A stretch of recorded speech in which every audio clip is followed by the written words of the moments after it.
Stories Telugu. వదిన మాట తరువాయి భాగం. ఏమైంది జానకి? ఎందుకు నువ్వు అలా బాధగా ఉన్నావు? నువ్వు తల్లి కాబోతున్నావు కదా, నీకు ఆనందంగా లేదా? ఏమని ఆనందపడమంటావక్క? నా కడుపులో పెరుగుతున్న బిడ్డ తండ్రికి సొంతంగా ఏమీ లేవు. అలాంటప్పుడు నేను ఈ బాబుని ప్రపంచంలోకి ఎలా తీసుకురావాలి? నాకు చాలా బాధగా ఉందక్క. నాకు అలాగే ఉంది జానకి, కాని మనం ఏం చేయగలం చెప్పు? మనమందరం పెద్దక్క చెప్పినట్టే వినాలి కదా. అలాగే మన పిల్లలు కూడా పెద్దక్క చేతి కిందే బతుకుతారు. అప్పుడే సీత పాల గ్లాస్ తీసుకుని గదిలోకి వస్తుంది. అరే, మీరిద్దరూ ఈ గదిలోనే ఉన్నారా? నాకు ముందే తెలుసుంటే మీ ఇద్దరి కోసం కూడా పాలు తీసుకొచ్చేదాన్ని. ఇదిగో కృతిక, ఈ పాల గ్లాస్ తీసుకో. నేను జానకికి పాలు తీసుకొచ్చేలోపు నువ్వు ఈ పాలని తాగేయాలి. రోజూ పాలు తాగడానికి ఏదో ఒక సాగు చెబుతున్నావు. ఇక కృతిక ఈ అవకాశాన్ని ఉపయోగించుకోవాలి అనుకుంటుంది. అబ్బా, ఇదే మంచి అవకాశం. ఇప్పుడు త్వరగా నా చేతికి మట్టంటకుండా పని పూర్తి చేయాలి. కృతిక వెంటనే సీత ఇచ్చిన పాలు తాగి బాత్రూంలోకి వెళ్లి పెద్దగా అరవటం మొదలుపెట్టింది.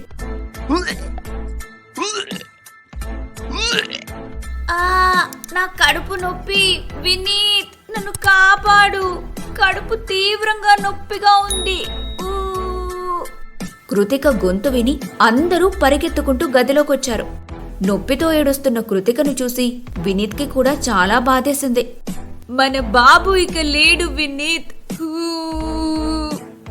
బాబు ఇక లేడు. కానీ సడన్ గా ఇలా ఎలా జరిగిందక్క? ఇప్పుడు నువ్వు ఉత్తపాలు మాత్రమే తాగావు కదా. ఆ పాలు సీతక్క తీసుకొని వచ్చింది.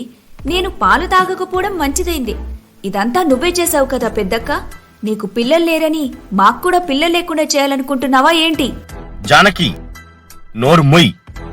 మా వదినని ఒక్క మాట అన్నా సహించేది లేదు. ప్రేమ్, ఇప్పుడు నువ్వు ఒక బిడ్డకి తండ్రి కాబోతున్నావు.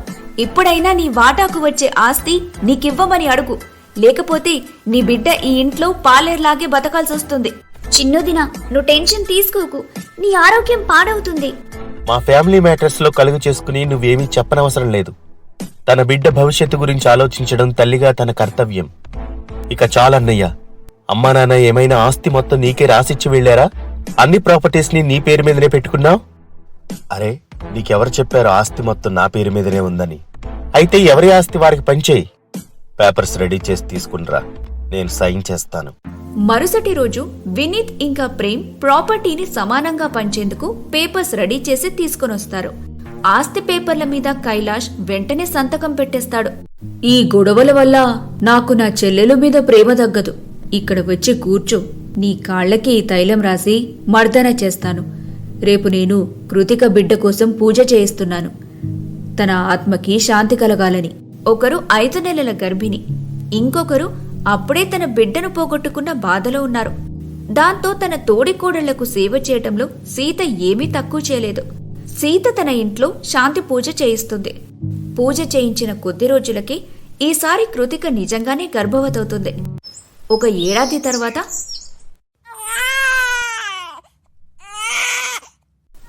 ఓహో, పిల్లల్ని చూసుకోవడం ఎంత కష్టం అబ్బా, ఏమని చెప్పాలి?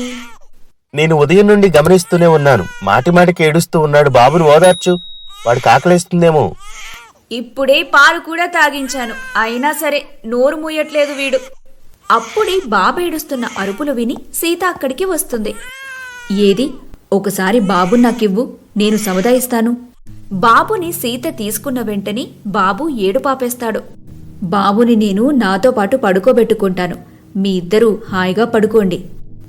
జానకి బిడ్డను, కృతిక బిడ్డను సీత ఒక్కతే చూసుకునేది. మరుసటి రోజు టిఫిన్ చేస్తూ ఉండగా కైలాష్ స్నేహ పెళ్లి గురించి మాట్లాడుతూ ఇలా అంటాడు. ఇప్పుడు మీకు పిల్లలు కూడా పుట్టేశారు కదా, ఇప్పుడైనా స్నేహ పెళ్లి గురించి ఆలోచించండి. పెళ్లి సంబంధాలు చూడడం మొదలు పెట్టండి. అవునన్నయ్య, ఈ విషయమే మర్చిపోయాను అసలు. నేను ఈరోజే పెళ్లిళ్ల పేరైన పిలిపించి మాట్లాడతాను.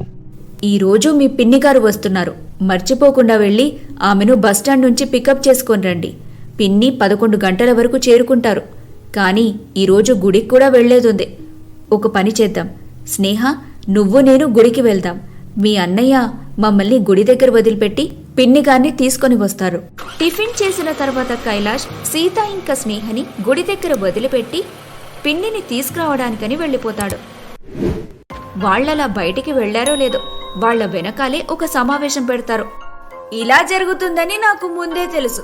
వాళ్లేమో 50% ఆస్తులు వారి పేరు మీద పెట్టుకొని మీ ఇద్దరికీ చెరో 25% మాత్రమే ఇచ్చారు. ఇక స్నేహ పెళ్లి ఖర్చు మొత్తం మీ తలపైనే వేయాలని చూస్తున్నట్టు అనిపిస్తుంది నాకు. అక్క చెప్పేది నిజమే ప్రేమ్. వాళ్లకి పిల్లలు కూడా లేరు. ఎంత తిన్నా ఏం చేసినా వాళ్ళిద్దరే ఉన్నారు. వాళ్లకు ఎంత ఖర్చుంటుందని వాళ్ళు 50% ఆస్తి వాళ్ల దగ్గర పెట్టుకున్నారు. ఒకవేళ ఈ స్నేహ పెళ్లి మనమే చేయాలంటే మనకింకా 25% ఆస్తిలో భాగమివ్వచ్చు కదా. అలా చేస్తే అందరికీ సమానంగా ఆస్తి ఇచ్చినట్టవుతుంది. నువ్వు చెప్పింది నిజమే జానకి. ఈరోజు అన్నయ్య ఇంటికి రాని, నేను దీని గురించి మాట్లాడతాను. గుడి నుంచి తిరిగి వచ్చి సీత అందరికీ ప్రసాదమిస్తూ ఉంటుంది. అప్పుడే ప్రేమ్ సీతతో ఇలా అంటాడు. వదినా, నిన్ను మేము మా అమ్మగా భావించాం. మా వెనకాల ఇంత మోసం చేయడం మీకు తప్పనిపించలేదా వదినమ్మ? ఏమైంది ప్రేమ్? ఎందుకు ఇలా అంటున్నావు? ప్రేమ్ చెప్పేది నిజమే కదా వదినమ్మ. మేము నిన్ను అమ్మతో సమానంగా చూశాము. కానీ మేం మర్చిపోయాము ఎప్పటికైనా అమ్మ అమ్మే అని. మీరేమో హాయిగా ఉండి బాధ్యతలన్నీ మా తలపై వేస్తున్నారు. మీ ప్రమేయం లేకుండా ఈ ఇంట్లో ఒక్క ఆకు కూడా కదలదు. అలాంటిది స్నేహ పెళ్లి బాధ్యత మా మీద ఎందుకు వేస్తున్నారు? మీరు మా అందరికీ అమ్మలాంటి వారైతే అమ్మలాగే ప్రవర్తించండి. మీకు పిల్లలు కూడా లేరు కదా, ఇంత ఆస్తి ఎవరి కోసం కూడబెడుతున్నారు? ఆ సమయంలోనే కైలాష్ పిన్నితో కలిసి ఇంటికి చేరుకుంటాడు. వినీత్, ప్రేమ్ మాట్లాడిన మాటలన్నీ ఆమె వింటుంది. మీ వదిననేమన్నావు వినీత్? ఆవిడకి పిల్లలు లేరు అన్నావా? పిన్ని గారు, మీరు కరెక్ట్ టైంకే వచ్చారు. మీరు విన్నదంతా నిజమే. నాకసలు చాలా భయంగా ఉంది. నేను నా బాబుని పెద్దక్కకిచ్చినప్పటి నుంచి వాడెందుకో నా దగ్గరకు వస్తే చాలు ఏడవటం మొదలు పెట్టేస్తున్నాడు. మా అమ్మ చెప్పింది నిజమే కాబోలు, గొడ్రాలుకి మన పిల్లల్ని ఇవ్వకూడదని. ఇక్కడంతా ఏం జరుగుతుంది కైలాష్? సీత, ఏం మాట్లాడుతున్నారు వీళ్ళు నలుగురు? మీరు వీళ్ల కోసం ఏమేం చేశారో వీళ్ళకి తెలియదా? కళ్లతో చూసిన వాటిని నమ్మలేని వాళ్లకి నేనింకేం చెప్పగలను పిన్ని. మీ ఇద్దరికి ఏం కావాలి? ఈ ఇల్లు, ఆస్తి అన్నీ తీసుకోండి. నేను స్నేహాని, సీతను తీసుకుని ఇంట్లో నుంచి వెళ్ళిపోతాను. ఆగు కైలాష్, నువ్వెక్కడికి వెళ్లే అవసరం లేదు. మీరు ఏ తల్లిదండ్రుల ఆస్తిని చూసి ఇంత గర్వపడుతున్నారో వారి గురించి మీకేం తెలుసని. వినీత్, మా బావ చనిపోయినప్పుడు నీకు 6 ఏళ్లు. ఇక ప్రేమ్, నీకు 5 ఏళ్లుండేవేమో. మీ నాన్న ఒక తాగుబోతు.